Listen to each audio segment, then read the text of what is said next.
I'm going to go live in a second. I'm going to talk about some fights from this weekend. Had some good fights this weekend. Some good fights, some okay fights, some controversial fights. We got some people, so we are going to go live. All right, welcome back to WMMA Now with your host, Chuck Stevenson. And welcome to the weekend fight review for the weekend ending on today, July 25th, 2021. Had some good fights. Like I was just saying, we had some good fights this weekend, some controversial fights, some okay fights, just some fights that were passable, and some fights I haven't even found the results for yet. So let's get down into it real quick here. I'm not going to spend too much time talking about this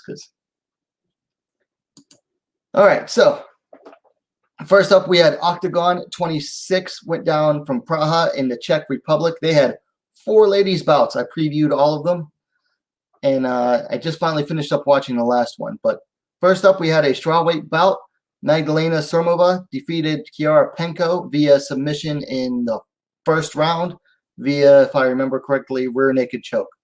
Just absolute dominance and unrelenting aggression from Magdalena Surmova.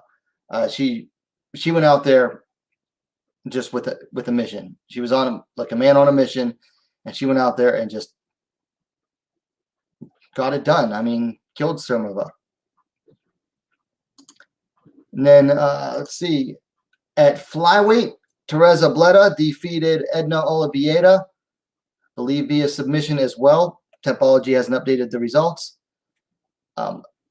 This is another one. Absolute domination from Teresa Bleda, who moves to 4-0. She's only 19 years old, and she just beat an opponent who was like an 18-fight veteran coming into this. I mean, not the greatest or most polished of records, but the fact is, this is a young lady on only her 4th pro fight at only 19 years of age, and demolished an absolute veteran of the sport with 18 fights to her name. Teresa Bleda, she's still got to work on her striking, but she is a absolute beast on the ground. Keep an eye on this young lady, and honestly, we might get to see her in more international shows sooner than later. I mean, I don't see Octagon being able to hold on for her for too long, because it seems like they're already having a hard time finding, matchups for her if they have to go to 18-fight veterans for her only her 4th fight. It tells me that they're having a hard time finding people willing to fight her. So keep an eye on young Teresa Bleda.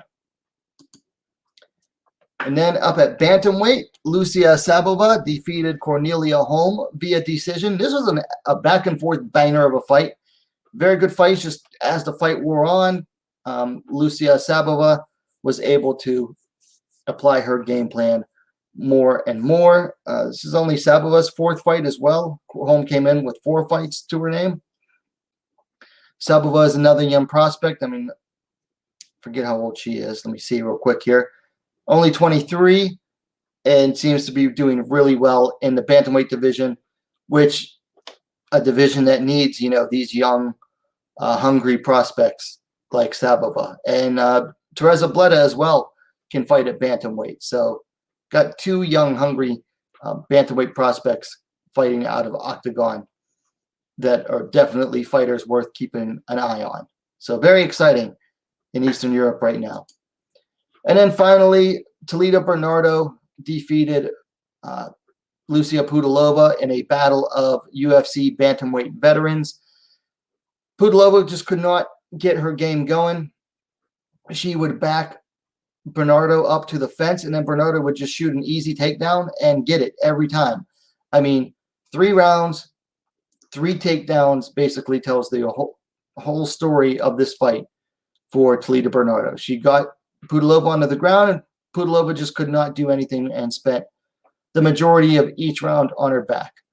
The second round, Bernardo actually took Pudilova down off of a kick to, like she caught a low kick or a kick to the body and took her down there. But in the first and the third round, Pudilova backed Bernardo up to the cage with her fists, and then Bernardo just shot straight takedown, and then as she got the takedown, made sure to turn it over to get Pudilova with her back towards the cage. And then, like I said, the unrelenting top pressure from Toledo Bernardo, and she was attempting submissions as well, just too much.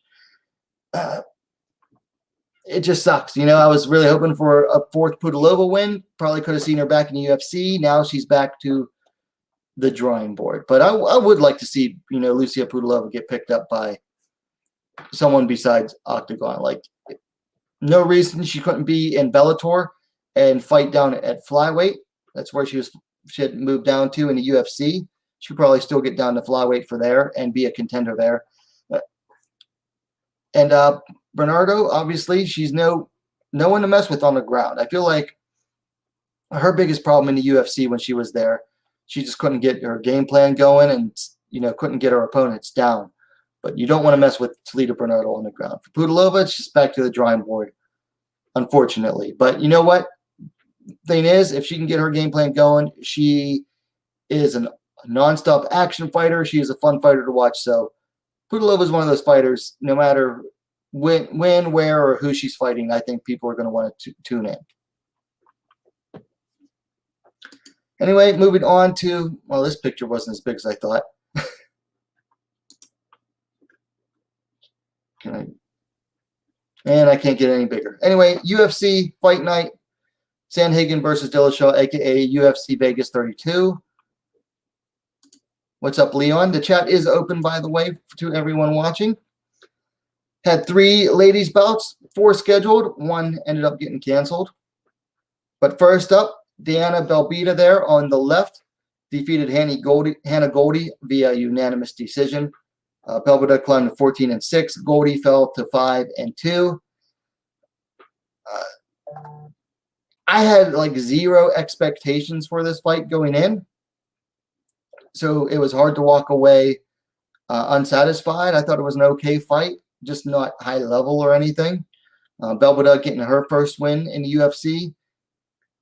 And Hannah Goldie, just to me, is proof that just because you got muscles don't mean nothing, because her muscles seem more for show than they are for anything else, because she just wasn't really able to implement much. Now Goldie did get Belbita down with like, I don't know, 10, 15 seconds left in the 3rd round and was starting to land some heavy ground and pound. But overall, she just got outworked over the course of 3 rounds by Diana Belbita.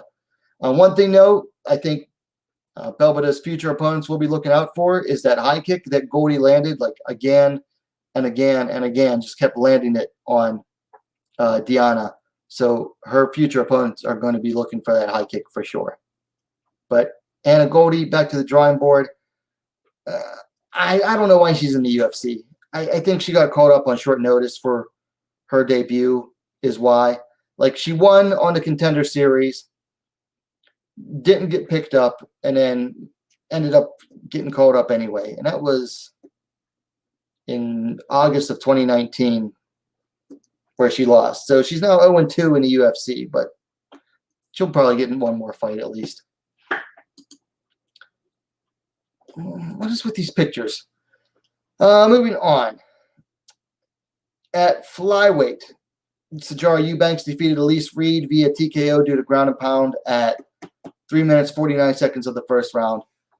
When this fight got announced, I said this was a mismatch. This is an absolute size mismatch. You have someone who really belongs at bantamweight fighting a former atomweight who has been fighting most of her fights at strawweight in Elise Reed, and it showed. You saw a strawweight in there against a much bigger fighter who was just able to muscle her around, implement her game plan, get her down, and just start landing ground and pound. And this was an absolute mismatch on the part of the UFC. And some people are going to argue Elise Reed probably should not have taken this fight. As long as she escapes without serious injury. Her eye looked messed up, but that could just be superficial.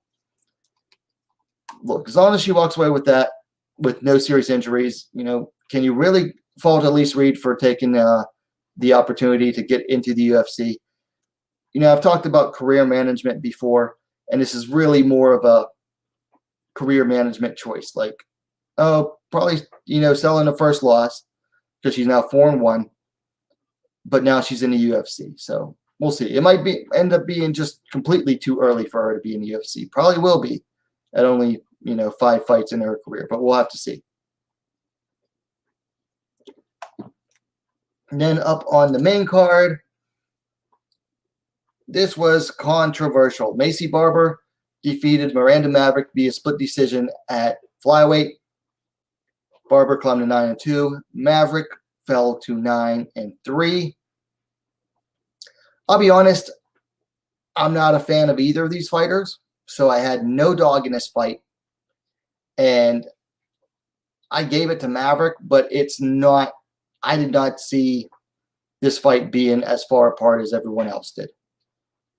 I didn't watch it live. I fell asleep and slept through it yesterday. So I caught it on a replay. So I went in, wondering, what to look for. Round two was clearly Maverick's. No one could question that.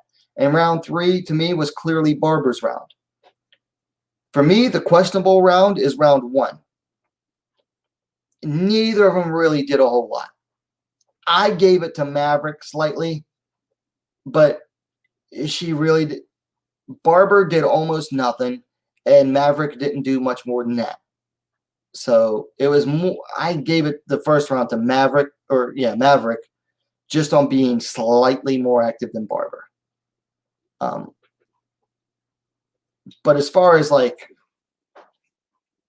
robbery or anything, whatever. People love to cry robbery. Every fight where a decision doesn't go a fan's way, they're going to call robbery. So, yeah.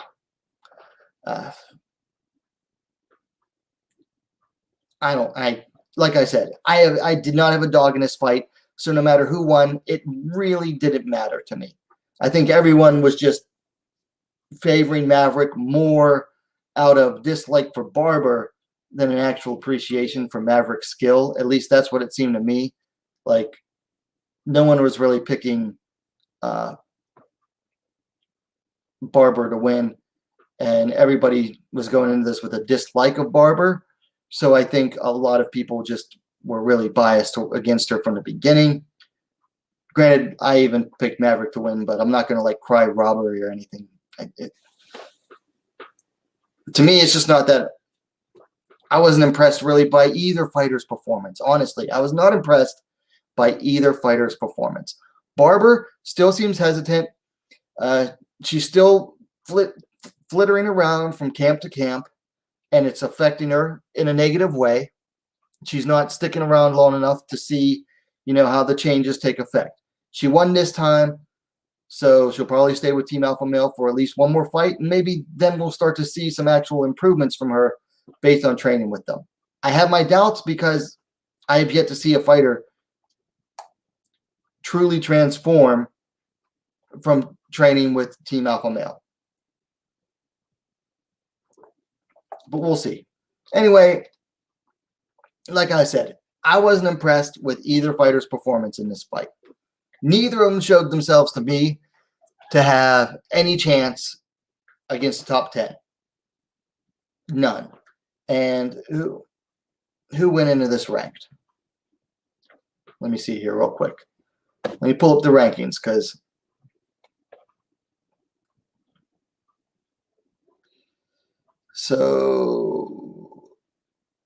let's draw it. Maverick was 13. Barber was ranked 14th going into this fight. They'll probably just switch. Is it really going to matter in the long run? I don't think so. If Maverick is the young, promising prospect that everyone thinks she is, then she'll get past this. In fact, if she is the young, promising prospect that everyone thinks she is, then she'll take this loss, learn the lessons from it, and make the necessary improvements, because that's what legit prospects do in mixed martial arts. Now, if this were boxing, she'd already be done because she already had two losses going into this already. Yeah, she already had 2 losses going into this. If this were boxing, her career would already be done. But this is MMA. You can take a loss on the way up and still keep going. Impressed by Jimmy Digital says he's impressed by the size and thickness of Miranda's Maverick's upper body. Yeah, she's pretty thick. Galactus, the Eater of Worlds, says, I think the decisions were fair enough. Seen much, much worse. Yeah, I've seen worse decisions than last night's. In both. And Galactus likes Diana Belbita. Like, here's the thing. Like I said, it seems like a lot of people just went in with a bias against Macie Barber. And I'll admit, I don't like her. I have not cared for her from the beginning.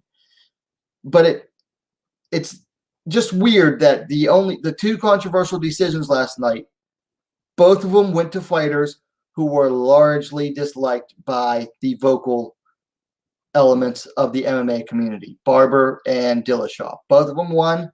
Both were very close decisions, and of course, everybody, seemed to be upset about it on social media. Which, people are upset on social media. Surprise, surprise, right?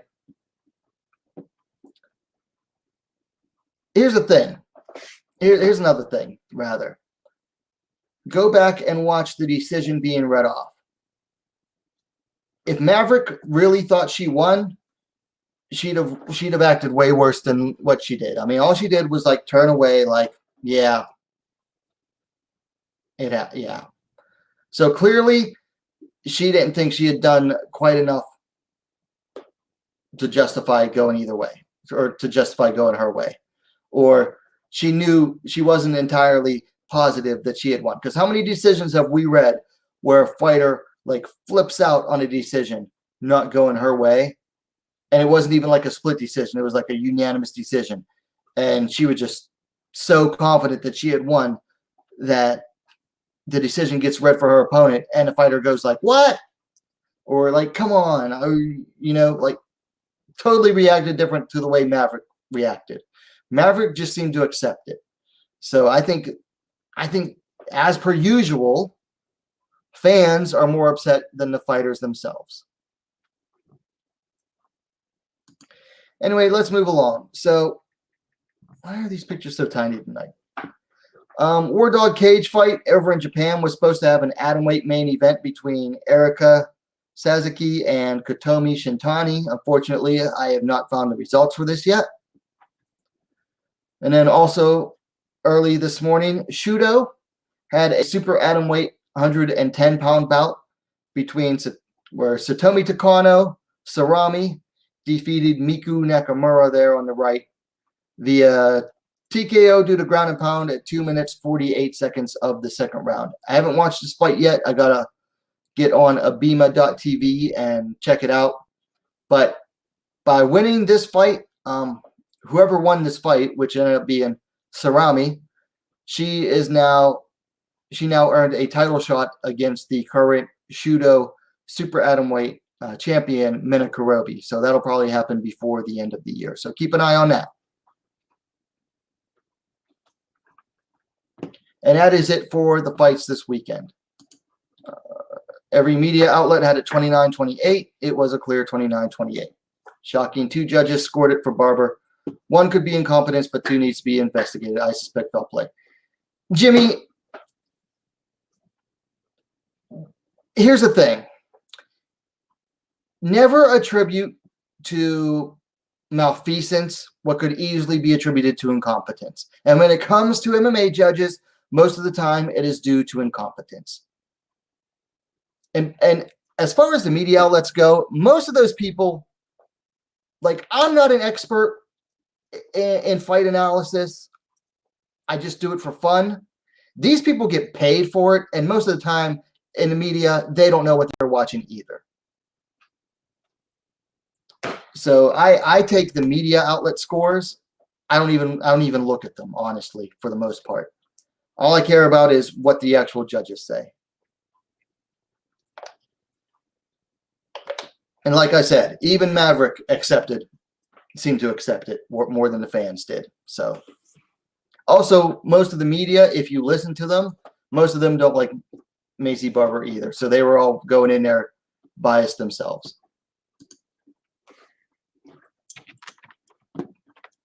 All right, so that's it for the weekend review. I did want to talk about keeping on with that fight, you know. So let's talk about this. I did a poll on both Twitter and the community post for YouTube, and I asked which is worse for fighters overall, the current judging or the show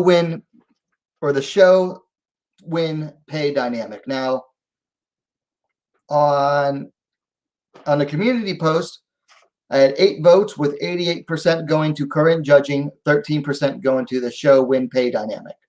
But on Twitter, last I checked, it's 50-50 between 8 votes, 4 of them picking the judging, 4 of them picking the pay system.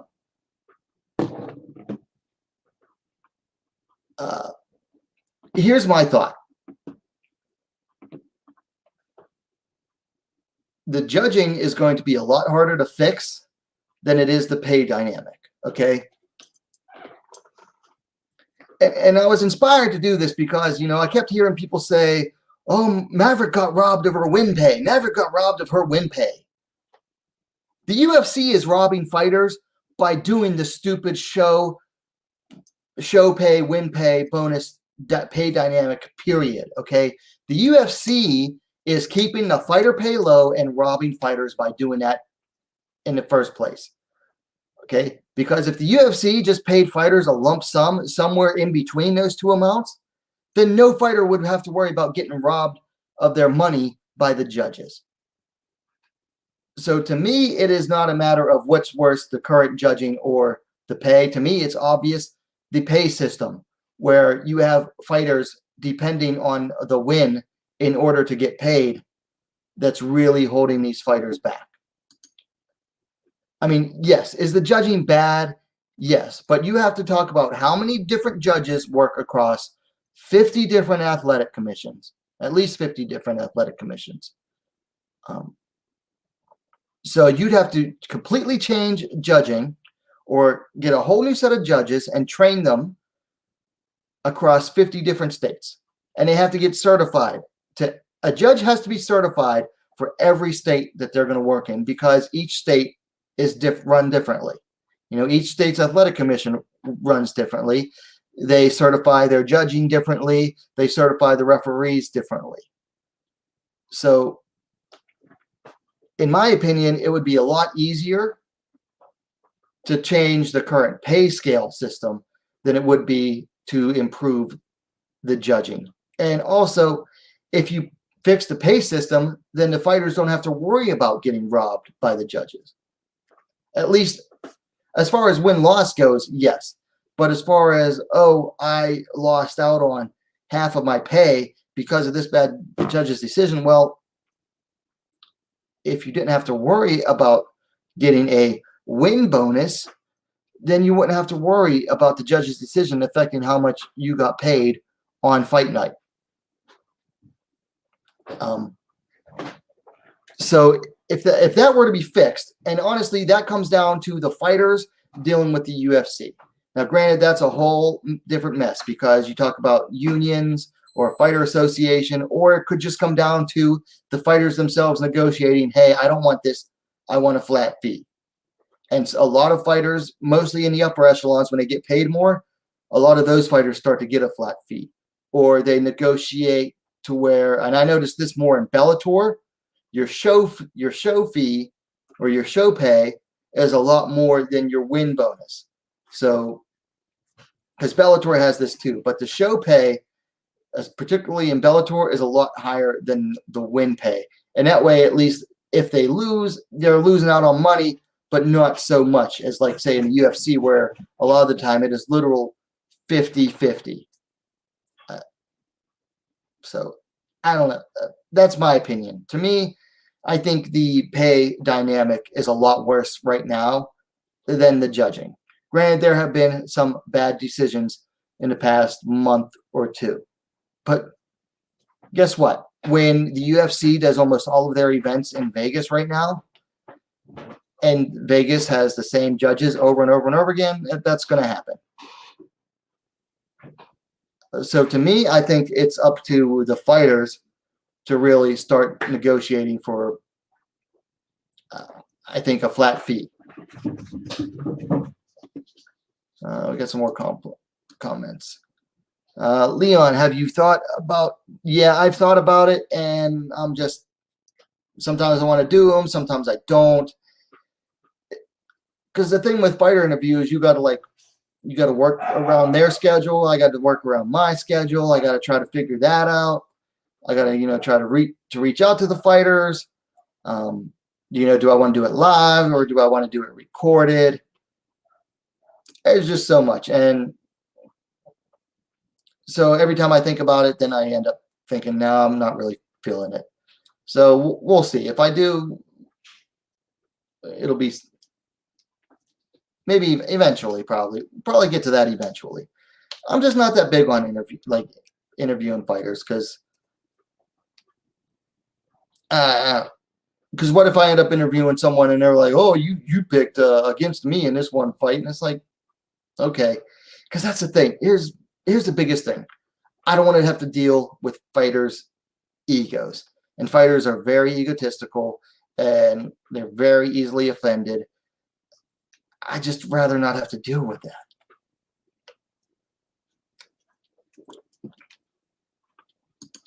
Jimmy says, what about Rachel and Paige? I didn't watch it. I didn't care.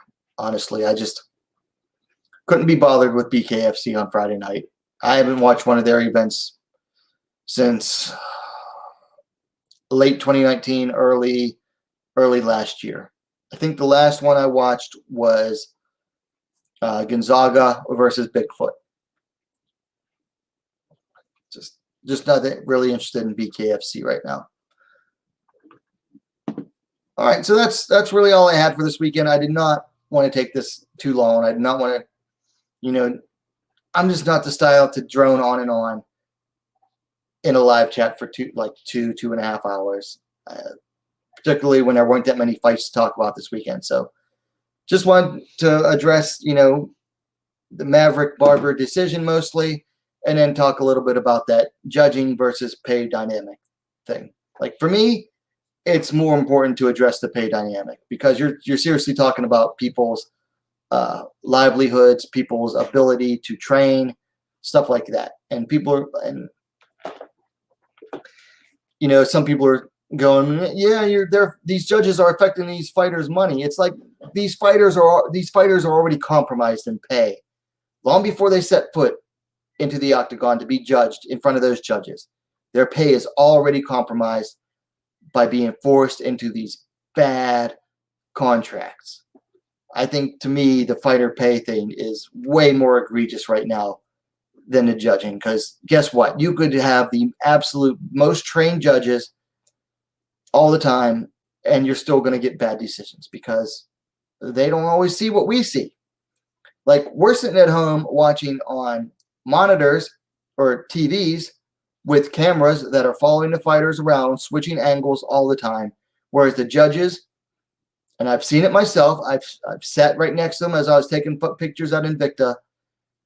They sit on one side of the cage on a chair with the freaking ring apron like right up to here on them, and it's like this far because there's a walkway, and they have that one angle to see the entire fight from. And if the fighters get into a scuffle, like maybe 3 feet away from them, right up against the ring post, that judge has a hard time seeing. He has to literally get up and, move his head around to try to see the fight. So I get it. It is not like having sat there and tried to take pictures like that. And that's just trying to get a good angle for pictures. That's not even judging the fight itself. So I get it. And you're just always going to have bad decisions in fights. That's just the nature of the beast. But you don't have to have bad fighter contracts. Oh, one more thing I wanted to address. Someone brought this up to me on Twitter, and I just about lost it because they're costing sports bettors money too. I do not give an F about sports bettors. I really don't. I said, you know what? They assume the risk, and they said, well, they assume the risk, assuming a fair fight, fair judging. I do not care. Okay, look, you got the money to just throw away on sports. Be my guest, but do not expect me to give a crap about, oh, you lost out on your bet. I do not give a crap about sports betting. I don't do it myself because guess what? I'm not going to risk my money on someone else's performance. I'm just not. That's just how I am. If you like betting on sports, that's on you. I don't care for it, and I do not feel sorry for the people that lose their shirt on it. I feel more sorry for the families that are affected by them than anything else. So I do not care about bad judging affecting someone's bet. Because guess what? You're talking about a fighter's livelihood that's being affected more than that. Or a fighter's fight contract being more affected than some guy who's throwing money away betting on sports. That's the last thing I wanted to address. Jimmy Digital says, betting seems to have become a big part of the sport now. More than a few years ago, there was something about odds and fighters encouraging you to bet. And you know what? I hate that. Here's the thing. I will always encourage fighters to go get whatever sponsors they can. But I do not approve of fighters taking money from sports betting agencies. I cannot approve of that. Okay? We've already had one big scandal, one big sports betting scandal in the UFC when they went to Korea the first time, where the odds switched like enormously at the last minute because a fighter had taken money to throw a fight. Now, he ended up not throwing a fight because the UFC found out about it, confronted him, and he ended up fighting and won the fight. And he ended up going to jail over it because he had to run to the police to get protection. So if one fighter is willing to take money to take a dive, and then now you got fighters literally taking money from gambling agencies, I can't approve of that. And frankly, I'm sick of hearing about the live odds switch. I'm sick of it.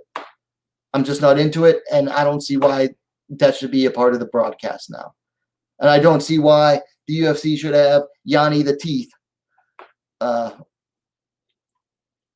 around all the time, talking about the betting odds.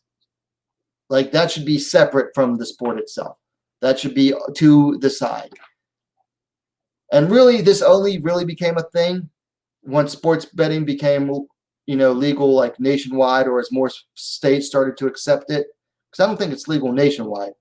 I think it's up to the states. But as more states started accepting it, then it became a bigger thing. And then plus, once the UFC sold, because the Fertittas and couldn't have the UFC talking about gambling because they own casinos. Now, granted, their sports books were not allowed to accept bets on the UFC because they were the owners.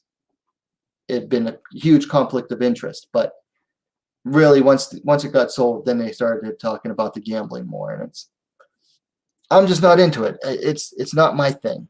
That's why I rarely ever talk about the odds for upcoming fights. Anyway, that's really all I want to talk about. I wanted to keep this, nice and short, so a little under 35 minutes. Anyway, if you're watching this on the, thanks for anyone who tuned in. If you're watching this on the replay, leave your thoughts in the comments down below. Please give the chat or the stream a like. Helps get the algorithm going. And don't forget to subscribe to WMMAC Now, the most complete women's mixed martial arts dedicated platform on YouTube. Thanks for watching. We'll see you next time.